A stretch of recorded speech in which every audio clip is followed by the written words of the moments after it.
What comes to mind when you see this? Or how about this? Would you talk to someone that looks like this? Would you even hang out with someone that looks like that? We are all experts on the topic that I'm here to tell you about today. Since the day that I was born, I can remember living in a prejudiced world. Prejudiced people have been the cause of so many negative things. To name a few would be the war on terrorism, Islamophobia, the wall, and limited intercultural relationships. Today, I'm going to tell you about prejudice and how you can overcome it.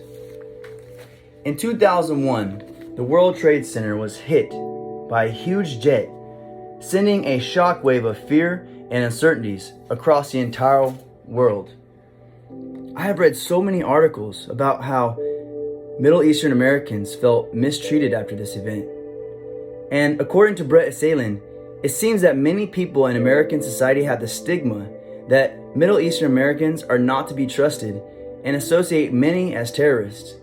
They are often mistreated at airports and other large public places because of people's mistrust and suspicion based on their race and ethnicity. How about the Trump wall? So many people got upset with President Trump for wanting to build a wall. But if people really wanted to get upset with anyone, it should have been with President Bill Clinton. Matter of fact, you might as well blame Mexico too. According to the Wikipedia, the first barrier built by U.S. was between 1909 and 1911. The first barrier built by Mexico was likely in 1918. And these barriers were extended in the 1920s and 1940s.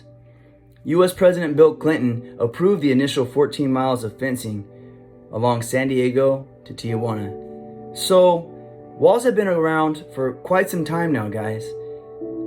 The problem, however, isn't the wall. It's prejudiced people. Some thought that this was to keep illegal immigrants out and to keep drugs from pouring into our country, while others thought it would keep people from stealing our jobs and undermining our economy by sending money back to Mexico. This really aggravated both sides of people, and it turned into a very big ordeal.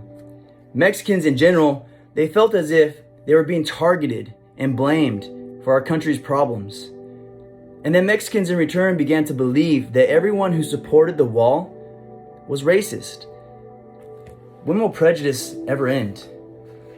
Being prejudiced keeps you from getting to know a person or interacting with a person that looks different than you.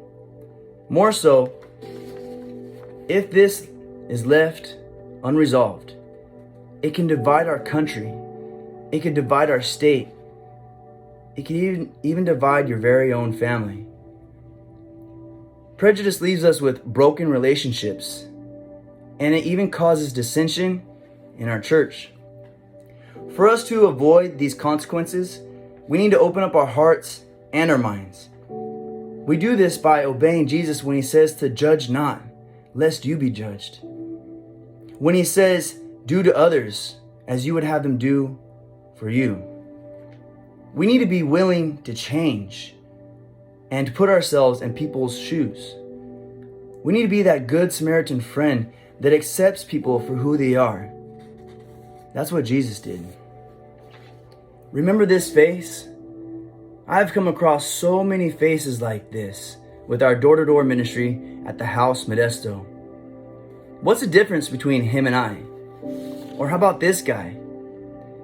You may be able to point out many differences in our features, but in reality, we're all the same. We're all made in God's image.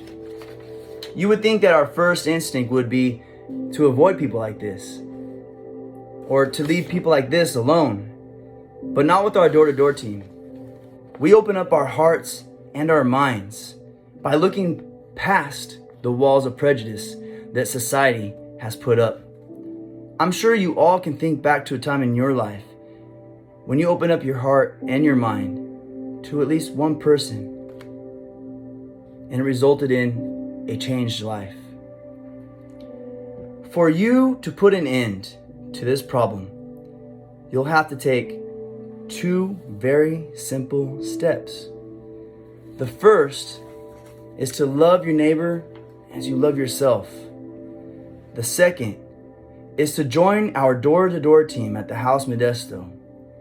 We will provide you with a job description which lists every single position that you may participate in. We have a place for you.